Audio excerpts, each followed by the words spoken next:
Morning. I've just been asked to do a day in the life of, so just to introduce myself, my name's Amy Jobe and I farm with my father Charles at South Elkington near Louth. We are a mixed farm. We have arable and cattle, continental herd and the Lincoln Reds, which you can see behind, a green waste composting facility, and it's really just to show you how we're coping and what we're doing in the midst of COVID-19. So every day is the same for me on farm and at home. The cattle graze in the field, the crops are in the ground, and my children are still here, as is my husband. Yet every day is different. With my children, will they willingly start their lessons at 9 o'clock online learning? Will my husband convince them to go out to do PE after lunch? Will there be rain today for the spring crops in the ground? Will the T1 chemical work for the rust that's in my wheat? Will the beans sprout? They're in pretty dry ground at the moment. Will one of the men come down with COVID-19 and then we're slightly more pushed than what we are already to get the spring jobs done? I've tried to do a snapshot of today, yet tomorrow will be totally different pictures with a different story. My cattle business at the start of March was supplying 6 carcasses a month down to London restaurants. Overnight that came to a stop. Huge anxiety, not coping, lots of strops and tantrums. But 2-3 weeks on and we've adapted. I did a small amount of meat boxes. I'm now solely relying on that for my business. 6 carcasses a month is not possible with the resources that we have, but we're managing as we are. We're adapting as the days change, and as farmers we have a certain level of ability to adapt, change plans and thrive, and now more than ever in the wake of COVID-19 do we need those abilities. So it's quite early in the morning, 6:30, just collected 2 big igloo boxes full of beautiful Lincoln red beef. It's a beautiful rib, so I'll now box them up into people's orders and I'll be out delivering.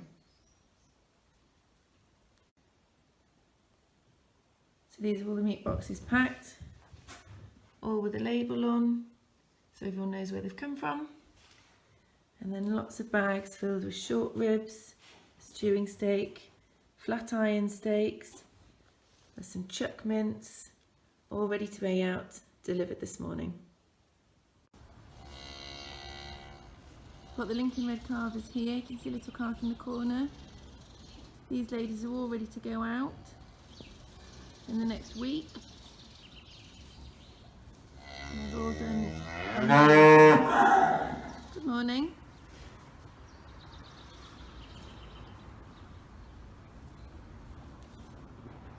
Hello, pig pigs. Just feeding the pigs. We just have 3 every other year. I love husband totes. Hello, big pigs.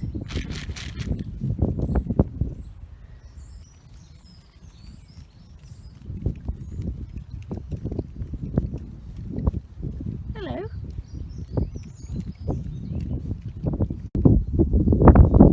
I've managed to escape out. I've left my husband teaching computing, just having a walk around the wheats.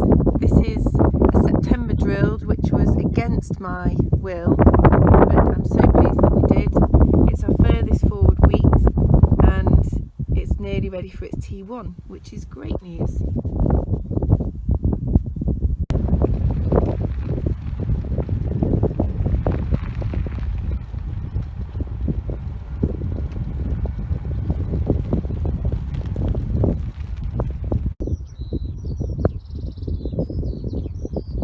So here we've got a wheat field and a spring barley field. It's a 31 hectare field and it was drilled with winter wheat, which was sparse and thin and just didn't come in the middle.